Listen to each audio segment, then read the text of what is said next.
Here is our Section 1 fully expanded into 2,500 words, deeply mysterious, atmospheric, and cinematic, without any headings, just pure storytelling exactly based on your title. Couton, long before anyone in the quiet town of Briar Hollow understood what was happening, the Winstead family already knew their sons were not like other children. It began subtly, almost innocently, the way most strange things begin. So gently that no one realized the moment when unusual became unnatural. The first anomaly surfaced on a cold October morning when the eldest son, Henry Winstead, spoke his very first word. His mother, Clara Winstead, leaned forward in surprise, waiting for the sweet, clumsy sound every parent dreams of hearing. Mama, Papa, or even a simple cry for attention. But what came from the child's mouth was something no parent was prepared for. It was a sound that did not belong in the world of human language. Not a babble, not a stutter, not the usual innocent attempt of a toddler. Instead, what Henry spoke was a soft but eerily structured tone, like a fragment of an ancient chant, the beginning of a verse from a forgotten ritual. His voice carried a rhythm far too complex for a child barely able to walk. Clara froze, her smile fading, as the sound drifted through the room like a whisper from another time. At first, she laughed nervously, convincing herself that babies make strange noises all the time. But when Henry repeated the same exact phrase, the same tone, the same melody, clearer this time, she felt a chill crawl up her spine. She had heard odd sounds from babies before, but never anything with a precise pattern, a deliberate structure. As if the child understood meanings she could not. She called for her husband, Thomas Winstead, who rushed in after hearing her trembling voice. Henry turned toward his father and uttered the same haunting line again. Thomas felt an instinctive shiver but forced a smile. "It's nothing," he said, trying to comfort his wife. "Just baby sounds. He'll grow out of it." But deep inside, Thomas knew what he heard was not random. It was too detailed, too intentional. The sound pulsed, rose, fell, and circled back to its beginning like a whispering loop meant to be recited. The family tried to ignore it. Weeks passed, and winter settled heavily over Briar Hollow. Snow covered rooftops like white blankets, and smoke rose from chimneys in thin, tired curls. Inside the Winstead home, Henry's strange language continued to grow. Instead of learning English words, he created more sounds, each one more complex than the last. Sometimes he whispered to himself in the middle of the night, his voice echoing through the wooden hallway, soft, distant, and unsettling. Neighbors occasionally heard the eerie whispers through the thin winter air and asked Clara if everything was all right. She lied, smiling too quickly, explaining that Henry was a playful child with a vivid imagination. They nodded politely, but their eyes lingered with curiosity and something else, something between fear and suspicion. It was around this time that Clara became pregnant again. While most mothers would celebrate the arrival of another child, Clara felt an anxiety she could not express aloud. She loved Henry despite his strange abilities, but she knew deep down that something was not right, something she did not understand, something she feared might repeat itself through her next child. And it did. When the second son, Samuel, was born, he did not cry like newborns normally do.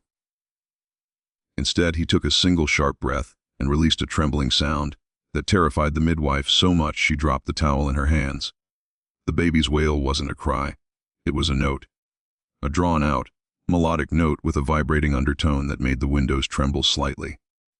The midwife crossed herself and whispered, "That child speaks with a voice that doesn't belong to this world." Clara begged her not to tell anyone. She was already struggling to handle the whispers surrounding Henry. The last thing she wanted was for the town to think her family was cursed. But rumors have a strange way of spreading, even when no one speaks. People began noticing the Winstead children rarely interacted with others. When the family visited church, the boys listened silently, eyes distant, as if the sermons reminded them of something familiar yet irrelevant. By the time the third son, Daniel, arrived, the language of the Winstead children had become a quiet phenomenon inside the home. The boys spoke to each other fluently in their strange tongue, using gestures, tones, and sometimes low humming patterns. No matter how hard Clara or Thomas tried to make them speak English, The boys refused. They understood instructions perfectly, but their response always came in the same unknown language. The parents sought help from priests, doctors, and even scholars from nearby towns. But each expert left more confused than the last. One linguist from a university in the city examined the sounds for hours, filling notebooks with frantic scribbles. When he finally spoke, his face was pale and drained. "These aren't random vocalizations," he whispered. "This is a structured language, but it doesn't match anything known to mankind. Not ancient, not modern, not symbolic. It's impossible." Thomas asked him if the children were possessed. The linguist shook his head shakily. "Not possessed," he murmured, glancing fearfully at the boys, who stared back with calm, unblinking eyes, but certainly touched by something beyond human understanding. But with each new son born, the language deepened, evolved, became more intricate. It was like listening to a choir of voices from a forgotten civilization. Sometimes, late at night, Clara would hear all her sons speaking softly in their room, whispering, chanting, harmonizing. Their voices blended into a sound both beautiful and terrifying, like a melody that didn't belong anywhere in the natural world. Clara would stand outside their door, hand pressed against her chest, feeling her heart race.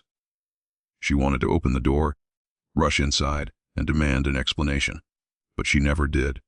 Something in their voices kept her frozen, something ancient, something powerful.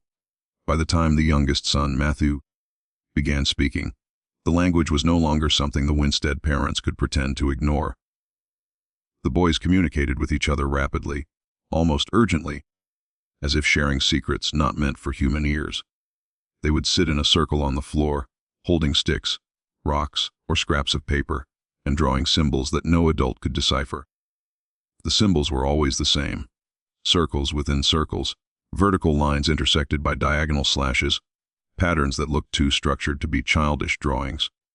When the boys whispered over their symbols, the lantern flames flickered strangely, bending or stretching unnaturally as if reacting to the sound. Sometimes, when Clara passed by the room, she felt an inexplicable energy in the air, thick, vibrating, alive.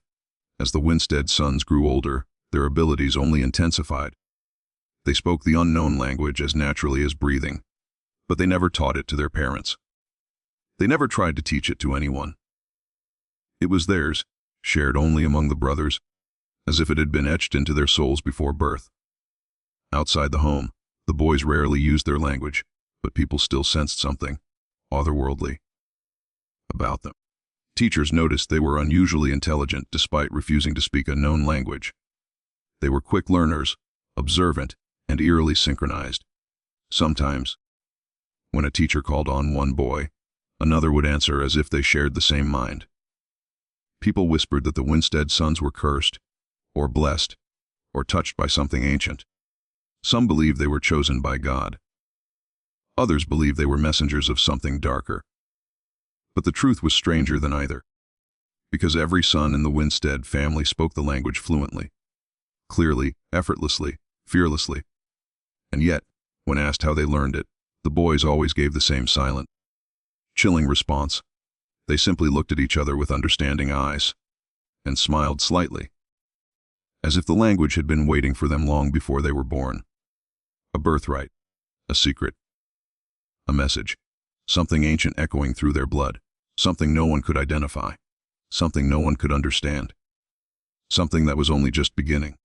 Below is Section 2 fully expanded into 2,000 words, written in a smooth cinematic storytelling style, without any headings, exactly as you requested to for generations. The Winstead family lived in a mansion that stood like a silent monument to their past. Thick stone walls climbed upward, as though trying to separate themselves from the rest of the world. Its windows were tall and narrow, letting in only measured light, as if the house feared too much brightness might expose the secrets buried within. Ivy crawled up the exterior, swallowing bricks and wrapping around old wooden beams, almost as if nature itself was trying to seal away the mysteries inside.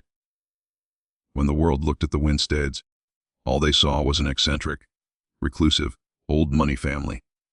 They were respected because of their wealth, feared because of their strangeness, and pitied for the curse that many whispered about.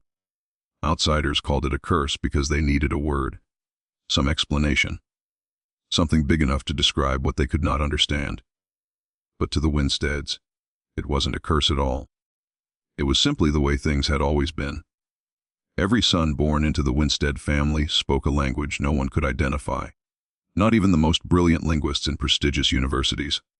Not historians, not anthropologists, not scholars of dead languages. No one. They had tried. It began generations ago, long before anyone living could remember. The story passed down by the elders claimed that the first Winstead son was born during a violent storm. Lightning split the sky, thunder shook the walls, and the infant cried out, not in the sounds of a newborn, but in a cadence that startled the midwife. The tale claimed she dropped to her knees, whispering that the child was speaking the voice of another world. People dismissed it as superstition, but the story endured because every generation that followed proved it wasn't just a myth. Each son was perfectly healthy, perfectly normal, perfectly capable, except when it came to language. They understood English. They could read it. They could write it. They could even comprehend what others said. But when they opened their mouths to speak, the words that emerged were something else entirely.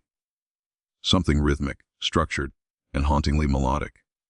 It flowed like water, but carried the weight of something ancient. It was not gibberish. Everyone who heard it felt instinctively that the language held meaning, deep meaning, but none could decode it. By the time Jonathan Winstead's sons were born, this strange inheritance had become a quiet, accepted truth within the family. They did not fight it, nor did they fear it. It was simply woven into their bloodline, like the color of their eyes or the shape of their jaw. But acceptance did not stop the outside world from being curious. Jonathan had 3 sons, Elias, Rowan, and little Aidan. Each one, from their very first word, revealed that they carried the same ancient echo that had haunted the family for centuries. As toddlers, they played like any other children, laughing, running, climbing, falling. But when they spoke to each other, their language filled the halls with an eerie beauty that made even the birds outside fall silent. Neighbors sometimes heard it through open windows and paused mid-step, unsure whether to be enchanted or unsettled. One summer afternoon, when the boys were still very young, Jonathan invited a renowned linguist to visit the estate. Dr. Miria Howell was known for her brilliance in decoding lost dialects and ancient scripts. She carried herself with quiet confidence, her notebooks tucked neatly under her arm, as she arrived at the mansion with polite curiosity. Jonathan hoped that maybe, just maybe, she would understand what no one before her could. Her meeting with the boys began in the sunroom, where soft light spilled over ivy, draped windows, and dust particles danced like tiny galaxies. Elias, Rowan, and Aidan were asked to speak freely. They did. Their voices wove together in a harmony so natural it felt rehearsed, though it wasn't. Dr. Howell listened intently, her brows furrowing, her pencil racing across paper. After a long moment, she set her pencil down and simply stared at the children with an expression Jonathan could not read. She asked if they could repeat phrases. They did. She asked if they could point to objects when she named them in English. They did that too. They understood. They just couldn't speak back in anything but that language. Finally, Jonathan broke the silence.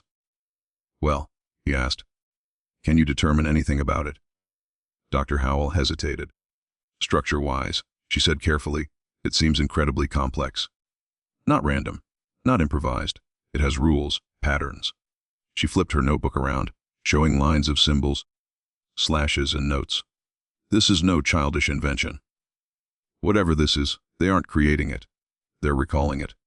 But from where I cannot say," she ran a hand through her hair, visibly shaken.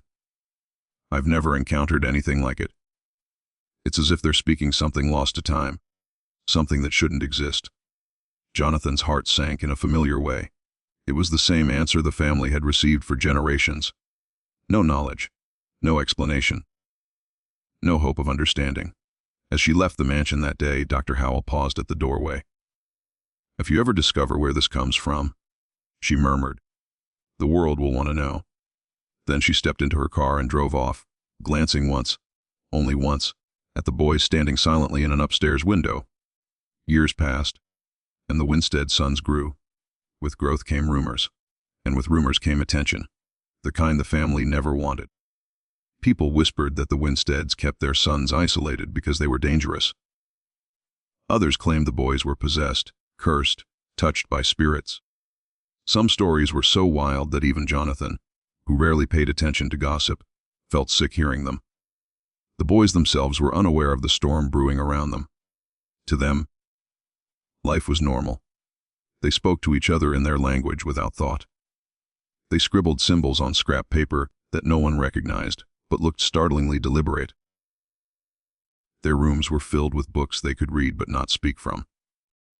And every night, they somehow understood one another better than the world ever could. But even within their quiet life, something unexpected began to happen. Elias, the eldest, started writing the symbols more frequently. Not as scattered markings, but in long, connected lines that looked almost like poetry. Rowan, the second-born, began humming melodies that matched the cadence of their speech. And Aidan, the youngest, sometimes woke up crying, saying, through their language, that he had dreams of places he had never seen. Jonathan worried. Maria, his wife, tried to comfort him, insisting that children were imaginative. But deep down, she felt the same cold tension tightening around their family. Then came the autumn night when everything changed. The boys were sitting together in the grand hall, the fireplace crackling softly as wind howled outside. Shadows danced on the high ceilings. Rowan pulled out a sheet of yellowed paper, covered in the symbols they all wrote. He handed it to Elias. Elias studied it, nodded once, then began reading aloud. Jonathan froze. He had heard their voices 1,000 times, but tonight something was different. Their language didn't just sound ancient. It felt ancient. It rumbled through the air like a whisper from centuries past. Aidan joined in, and suddenly, their three voices harmonized in a pattern that seemed impossibly precise. It wasn't random. It wasn't playful, it was intentional. Almost ceremonial. Jonathan stepped closer, but the boys didn't stop. Their voices grew stronger, resonating in the walls, vibrating in his bones. Maria emerged from the kitchen, frozen mid-step as the sound washed over her. And then, just as suddenly as it began, the boys stopped. The house fell silent. Elias looked at Jonathan almost apologetically, as if he knew something was wrong but couldn't explain. That night, Jonathan and Maria stayed awake long after the boys fell asleep. The storm outside mirrored their thoughts, unsettled, electric. Something had shifted. Something in the house, in their children, in the legacy of the Winsteads. Jonathan sat in the dim study, staring at the old family portrait that hung above the fireplace. Generations of Winstead men stared back at him. All of them solemn. All of them bearing the same look in their eyes, a look that told him they knew exactly what their sons were carrying. The same inheritance, the same silence, the same unanswered questions. And Jonathan realized something that chilled him to his core. None of the previous generations had ever truly tried to understand. They had simply accepted, endured, survived. But this time, something was different. The boys weren't just speaking the language, they were awakening it. Below is Section 3, fully expanded into 2,000 words, written in the same cinematic, emotional, mysterious tone. Clash without any headings. Exactly as you requested. The days following that strange autumn night felt heavier inside the Winstead mansion. Every room seemed to breathe with a quiet tension, as if the very walls were listening, waiting. Jonathan tried to resume life as normal. Morning routines, meals, family conversations. But beneath the surface, there was a silence that didn't feel like silence at all. It felt like the quiet before something vast revealed itself. Elias, Rowan, and Aidan moved through the halls with a new kind of awareness. As if hearing something no one else could. As if following an invisible map. Jonathan watched them carefully. He tried not to show fear, but he felt it, deep, steady, and cold. One evening, when dusk smeared the sky in deep blues and fading gold, the three boys sat together on the aged wooden floor of the old family library. The library was a sanctuary of sorts, ceiling high shelves of books collected by ancestors who perhaps sensed their family was linked to things older than history itself. The boys always seemed drawn to this room, but lately, their connection to it felt almost magnetic. Jonathan lingered outside the doorway, unnoticed. The boys were whispering to each other.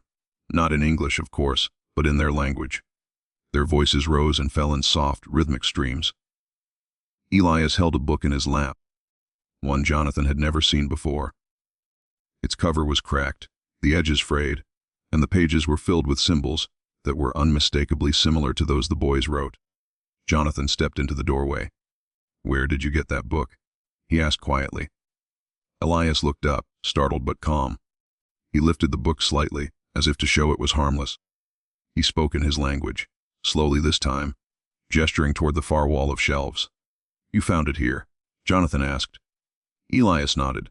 Jonathan felt something shift inside him. That library had been searched countless times over the years. No one had ever seen a book like that. But the boys found it effortlessly. Or maybe it revealed itself to them. Rowan traced one of the symbols on the page with his finger, his expression distant. Aiden leaned against his brother's shoulder, humming softly. Jonathan recognized the melody. It was the same one Rowan had begun humming days ago. It lingered in the air like a forgotten lullaby. Jonathan approached slowly. Elias turned the book toward him, but Jonathan could not decipher a single line. The symbols were elegant but strange, ancient, looking yet far too complex for something so old. The pages smelled faintly of salt dust and something metallic. Something alive. Before he could ask more, Elias spoke again, 3 words in their unknowable language. Rowan repeated them. Then Aiden. Their voices layered together, soft but steady. Jonathan froze. He didn't need to understand their words, he felt them. Felt them vibrate in the floorboards, in the air, in his chest.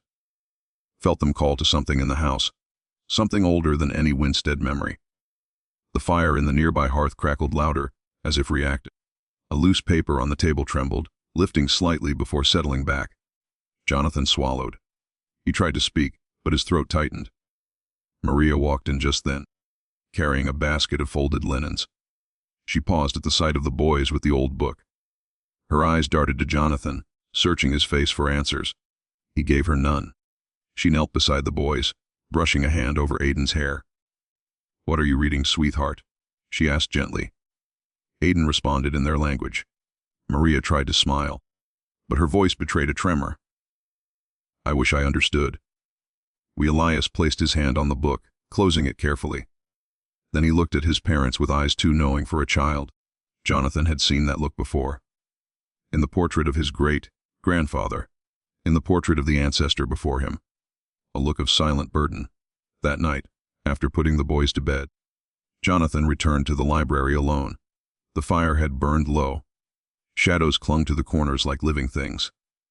He searched the shelves where Elias had pointed earlier. But no matter how many books he moved, how many rows he checked, he could not find the mysterious book. For a moment, he wondered if he had imagined it. But the memory of the symbols, beautiful and unsettling, burned in his mind. He turned to leave, but something made him stop at the doorway. A faint sound drifted down the hall. A soft murmur. Not English, not anything human history recorded. Jonathan followed the sound, his pulse quickening. It led him to the boys' room. The door was slightly cracked.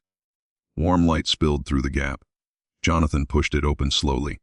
The boys were awake, sitting in a triangle on the floor, facing one another. Their hands were joined, their eyes closed. Their voices intertwined in a low chant that seemed older than breath itself. Jonathan stepped forward. "Elias," he whispered. "What are you doing?" The chanting stopped instantly. 3 pairs of eyes opened in unison. Aiden turned his small face toward Jonathan. He spoke softly, just one sentence in their language. It was the first time Jonathan had felt frightened of his own child. "What does that mean?" he asked shakily. "Can you say it in English?" Aiden's expression softened. He tried. He truly tried. His lips parted, and he pushed out a sound. But what came was not English. Not even close. It was the same ancient cadence, struggling to reshape itself into something it could not be. Elias touched Aiden's arm, comforting him. Jonathan felt something shatter inside him. Hope, perhaps. The belief that someday the boys might speak to him in words he understood. Rowan stood up slowly and walked toward Jonathan. He reached out his hand, resting it gently on Jonathan's wrist. His touch was warm and grounding. He whispered something in their language, but his tone was clear, almost pleading. "I want to understand you," Jonathan whispered. "I need to." Rowan's eyes softened with an emotion so deep it stung. Jonathan sank to the floor, overwhelmed. Maria found him moments later and wrapped her arms around him. The boys stayed silent, watching with a sadness no child should ever wear. The next morning, everything felt different. Not dramatically, but subtly. The mansion breathed with a new undercurrent, as if something had awakened, stretching after a long slumber. Elias spent hours staring out the window, watching the woods that bordered the estate. Rowan walked the halls humming the same ancient melody. And Aidan, the youngest, scribbled symbols on every scrap of paper he found, filling them with shapes that seemed to glow with meaning. Jonathan decided he had to seek answers outside the boundaries of the estate. He reached out to old family archives, libraries, rare manuscript collectors, anyone who might provide even a scrap of insight. But every attempt led nowhere. Letters unanswered, calls avoided, files missing, records mysteriously incomplete. It was as if the world itself conspired to keep the Winstead language a secret. Maria tried to keep the house calm. She tried to treat the boys normally, to cook their favorite meals, to play board games, to give them warm baths and tuck them into bed. But even she felt the shift. She heard whispers in empty rooms. She felt drafts where no windows were open. She noticed the hallway lights flicker when the boys spoke too intensely. One evening, she found Aidan standing barefoot in the middle of the yard, staring at the sky. His breath fogged the air. His hands were raised slightly, palms open as if welcoming something unseen. "Aidan," she called softly. He turned to her with a serene expression. Then he spoke a single word in their language. It echoed through the yard like a chime struck by an invisible hand. Maria ran to him, pulling him into her arms. "Don't scare me like that," she whispered, trembling. Aidan hugged her back tightly, but his eyes remained fixed on the sky. Inside the mansion, Elias and Rowan were drawing again, filling page after page with symbols that connected into diagrams, circles, arcs, and lines that resembled star maps. Jonathan stared at the drawings spread across the table. He didn't understand them, but they felt intentional, purposeful, like instructions. As the boys worked silently, Jonathan noticed something terrifying. All three of them were drawing the exact same pattern. Not similar, not inspired by each other. The same, perfectly aligned, perfectly mirrored, perfectly synchronized. Jonathan's breath caught. These weren't random symbols. They were building toward something. Something deliberate. Something old enough to make the world tremble if ever revealed. He stepped back, his voice cracking as he whispered, "What are you trying to tell me?" The boys looked up, all at once. 3 pairs of eyes. One shared expression, and Elias answered him softly in their language. Though Jonathan understood no words, he understood the truth in their eyes. They weren't learning the language. They were remembering it. Below is a section 4 fully expanded into 2,000 words, written in a cinematic, emotional, mysterious tone. Verses without any headings, exactly as you requested. The air was thick on the night it happened. Thicker than fog, heavier than storm clouds. Alive with a pressure that pressed against the windows of the Winstead house, as if the sky itself were leaning down to listen. Jonathan felt it before he saw anything. A shift in the atmosphere. A tremor in the silence. A stillness too deep to be natural. It was nearing midnight when the first sound reached him. A low hum. Almost like a vibration traveling through the wood of the floors. He sat up in bed, heart pounding in the darkness. Maria stirred beside him, half awake. "Did you hear that?" Jonathan whispered. Maria's breath hitched. "Yes." They both listened. The hum grew louder, layered, rhythmic, rising and falling like waves against the shore. But the sound was not water. It was a pattern, a cadence, a language, the boys' language. Jonathan threw off the blankets and rushed toward the hallway. It glowed faintly with warm, pulsing light, golden at first, then slowly shifting into a pale, ghostly white. The walls cast trembling shadows. The air crackled like electricity trapped inside thick glass. "Jonathan." Maria followed him, voice trembling. But he was already moving, already heading for the source of the sound. The back door rattled. The kitchen lights flickered. The hum deepened into something that vibrated inside his bones. He stepped outside into the cold night and stopped. There, standing in the center of the yard, were his sons, Elias, Rowan, barefoot on the damp grass. Their faces turned toward the sky.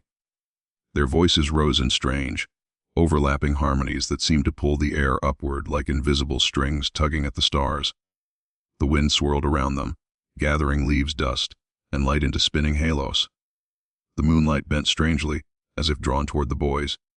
The old oak tree near the barn creaked like something ancient awakening. Maria gasped and ran to Jonathan's side, clutching his arm. "What are they doing?" Jonathan was shaking. "I don't know." The boys continued chanting, their voices rising higher, sharper, echoing across the fields. The rhythm was unmistakable, like the same chant Jonathan had heard in their room before, except now it was amplified, awake, alive.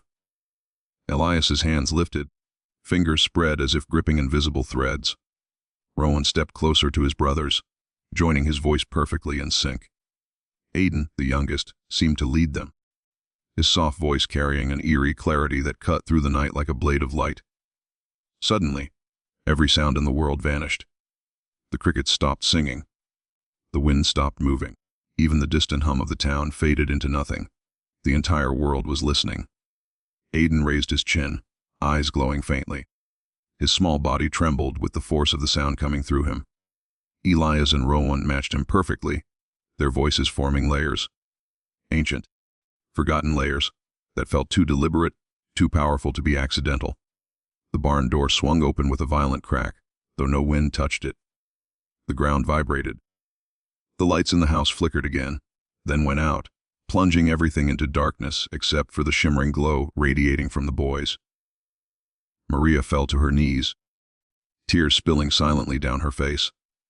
"Boys, please." Jonathan held her tightly, both of them frozen, helpless spectators to something too vast and old to interrupt. A symbol began forming on the ground around the boys, first as faint lines of bluish, white light, then growing brighter, thicker, sharper. Curving shapes intertwined with angular lines, forming a pattern Jonathan had seen before. The same pattern they drew on paper, the same one carved into the barn days earlier. The symbol pulsed with each note of their chant, growing more intricate with every breath they took. It wasn't random. It was a message, a beacon. Jonathan wanted to step forward, to grab them, to break whatever force had taken hold of the night, but his legs refused. The air itself felt like a solid wall holding him back. His teeth chattered with fear. He found himself whispering to the sky, "Please stop, please stop." The chanting suddenly rose in intensity. The boys' voices reached a pitch that felt like it might split the world in half. The symbol on the ground blazed white, hot, illuminating the entire yard like daylight. And then, silence. The glow faded. The symbol dimmed. The boys collapsed to the ground all at once. Maria screamed. Jonathan broke free of whatever invisible restraint held him and ran to them. He scooped Aiden into his arms, trembling. The child's breathing was shallow but steady. Elias and Rowan lay side by side, eyes closed, chest rising and falling slowly. Jonathan carried them inside one by one, placing them on the couch, checking their pulses, calling their names, begging them to wake up. For minutes that felt like hours, neither child stirred. Maria prayed under her breath, words tumbling out between panicked sobs. "Please wake up, please, please." At last, Elias's fingers twitched. Rowan blinked. Aiden exhaled a shuddering breath and opened his eyes. Jonathan nearly collapsed with relief. He gathered all three of them in his arms, holding them so tightly they winced. "What happened?" Jonathan choked out. "What were you doing out there?" But the boys remained quiet. Elias pressed a trembling hand to Jonathan's chest, right over his heart. His eyes were full of something too heavy for a child. Guilt, fear, and a sadness Jonathan didn't understand. Aiden whispered something in their language, his small voice weak but melodic. Rowan translated with gestures, not words. He pointed to the sky, then to the ground, then to the walls of the house, then to himself. Jonathan felt a coldness spread through him. "You weren't trying to hurt anyone," he whispered, more to reassure himself than anything. Rowan shook his head slowly. "You were calling something." The boys looked at each other, an unspoken agreement passing through them. Then Elias nodded. Jonathan's breath caught. His hands shook so violently he had to grip the couch to steady himself. "Calling what?" he whispered. They didn't answer. Or maybe they couldn't. That night no one slept. The boys stayed curled together beneath blankets. Maria sat beside them, stroking their hair. Jonathan paced the room, mind racing with impossible questions. Every few minutes, he heard faint echoes, like remnants of their chant still lingering in the wood and stone of the house. Whispers, resonances, words he couldn't decipher but felt in his blood. As dawn approached, something strange happened. The symbol the boys had drawn in the yard, now almost invisible, began to fade completely, dissolving into the earth as if it had never existed. The barn's broken door reattached itself slowly, hinges repairing with soft creaks. The air warmed. Birds resumed singing. Everything in the night reversed itself. Everything except the boys. Elias stared at the rising sun with an expression of sorrow, so deep Jonathan felt his heart tighten painfully. Rowan held Aiden's hand, whispering to him in their language with gentle reassurance. Maria leaned into Jonathan, voice shaking. "What if this isn't over?" Jonathan swallowed hard. "It's not." He didn't need answers to know the truth. Something had been awakened. And whatever the boys had called had heard them. Below is our Section 5 fully expanded into 2,000 words, written in the same cinematic, emotional, mysterious tone, rests without any headings, exactly as you requested. The morning after the boys' strange ritual dawned with an unsettling calm. Too calm, as if the world were holding its breath. The Winstead estate, usually filled with the creaks of old wood and the distant calls of birds, felt muted, like sound itself was hesitant to enter the walls of the house. Jonathan stood at the kitchen window, a cup of untouched coffee cooling in his hands, staring out at the empty yard where only hours ago the symbol had glowed like burning ice. Maria was upstairs with the boys, trying to ease them into a routine they no longer fit into. He heard her voice occasionally, soft, trembling, motherly. The boys responded gently, but not fully. Their words, even when they tried to speak softly, carried the same strange resonance the night had awakened. Jonathan's hands trembled slightly as he set the cup down. He felt like he was living inside a dream whose ending he couldn't see. Every sound in the house felt heavier, every footstep more significant, every breath like it carried meaning he couldn't decode. Footsteps approached. Elias and Rowan came down the stairs quietly, with Aiden trailing behind. They looked unchanged, yet completely different at the same time. Their faces held the softness of children, yet their eyes carried an oldness that simply did not belong. Jonathan instinctively stepped closer, kneeling in front of them. "Are you feeling better?" he asked, trying to keep his voice steady. Aiden nodded and leaned into Jonathan's chest. His small arms wrapped around his father with a tenderness that nearly broke Jonathan's heart. The boy's voice, when he whispered, was fragile. He spoke in their language, just a few words, a gentle phrase that sounded comforting, like a lullaby. Jonathan held him close. "I wish I understood," he whispered. Elias stepped forward and placed his hand on Jonathan's shoulder. His touch was soft but firm, reassuring yet unbearably sad.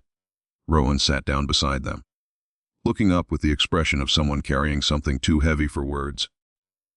Maria entered the room slowly. She watched the boys with uncertain eyes, then looked at Jonathan, silently asking the same question he had asked himself all night long. What now? Later that afternoon, as the boys played quietly on the living room floor, drawing meaningless shapes with sticks on old pieces of cardboard, Jonathan sat across from them and studied every curve of their movements. The symbols they drew now were softer, more abstract, echoes perhaps of the symbols from the night before. But they still carried that same strange harmony, that same unspoken rhythm. Maria sat beside him. "What if they were trying to warn us?" she said softly. Jonathan didn't answer immediately. He watched Aiden draw a spiraling line that curled inward like a whirlpool, then flicked his eyes to Elias, who was humming that same ancient melody. Rowan traced symbols that looked like stars connected by invisible threads. Jonathan swallowed. "I don't know," he whispered. "But whatever they did, it wasn't random." The day passed slowly, Each hour waited with questions too large for ordinary language. Every time the boys spoke to each other, their words carried a strange echo in the room. Even when they whispered, it felt like the walls listened. At sunset, the house fell into a kind of fragile normalcy. Maria cooked dinner. Jonathan set the table. The boys helped carry bowls and spoons. For a brief moment, it felt like any other family evening.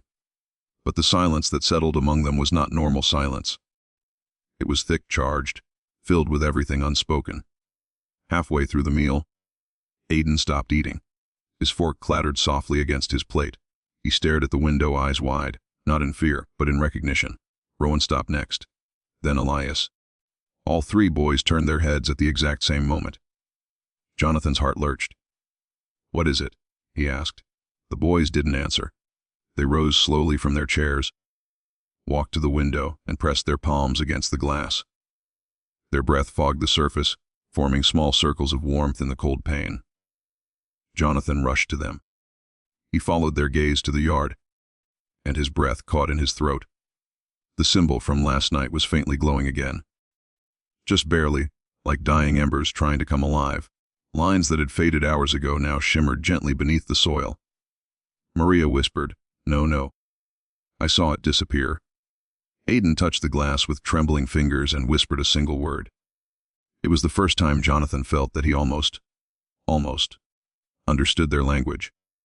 The word felt like it meant remember, or maybe return. Rowan turned to their parents. He lifted his hands helplessly as if trying to explain something impossible. His lips parted, and he spoke in their language. Slowly, deliberately. His voice carried that soft resonance again, not as intense as last night, but still unnatural. Elias stepped beside him and closed his eyes. He took a deep breath, placed his hand over his own heart, then pointed at Jonathan's. Maria choked back a sob. Are you saying this is connected to us?"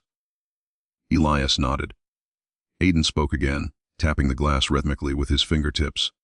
The glow outside flickered in response. Jonathan's entire body stiffened. The ground was responding to their words. Terrified and desperate for clarity, Jonathan knelt in front of Elias. "Please," he whispered, voice breaking. "Try to explain. Anything. Just help me understand." Elias looked into his father's eyes. He opened his mouth and tried with everything inside him, to speak English. His throat trembled. His lips shaped a sound. But what emerged was not a human word. It was a fragment of the ancient language, strained, distorted, struggling to bend into a shape it didn't belong in. Elias exhaled, defeated. Tears filled his eyes. He wasn't refusing to speak English. He simply couldn't. Jonathan felt something inside him collapse. Not fear, not shock, heartbreak. He gathered Elias into his arms, holding him tightly. Rowan and Aiden joined them, burying their faces into Jonathan's shoulders. Their small bodies shook with emotion. Maria wrapped her arms around all of them at once, tears streaming down her face. None of them spoke for a long time. Eventually, when the boys calmed, Jonathan took a deep breath and said the only thing he could. "We'll figure this out together." The boys looked up at him with a kind of relief, mingled with sorrow, but relief nonetheless. Their father wasn't running. He wasn't rejecting them. He wasn't treating them like strangers. He was choosing them. Night fell again, slow and heavy.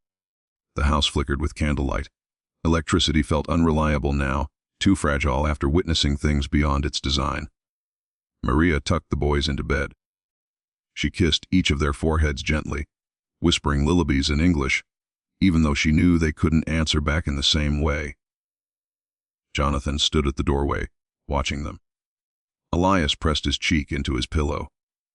Rowan curled up beside Aiden, the three brothers holding hands as if afraid the world might shift beneath them again. Before leaving the room, Aiden whispered something in their language. It sounded soft, warm, like a blessing.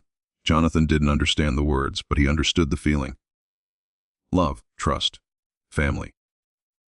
When Jonathan and Maria returned to the living room, the last rays of moonlight filtered through the windows. The faint glow of the symbol outside slowly faded again, this time without resistance, as if the earth itself was exhaling. Jonathan took Maria's hand and whispered, "Whatever this is, whatever their language is, it's part of them. And maybe it always has been." Maria laid her head on his shoulder. But why them?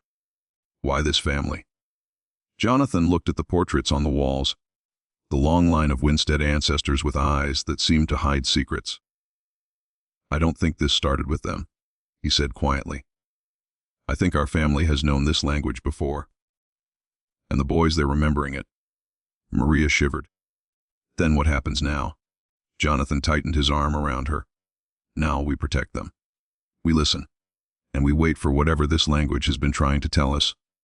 Upstairs, the boys finally drifted to sleep. Their breathing was soft, synchronized, their hands still intertwined. For the first time since the chanting night, the house felt calm. Not normal. Not safe. But calm, like the quiet moment in a story when the storm has passed. But its meaning still hangs heavy in the air. The Winstead family didn't know what was coming. But they knew one thing, whatever mystery lay hidden in their son's ancient tongue. It had awakened, and it would return.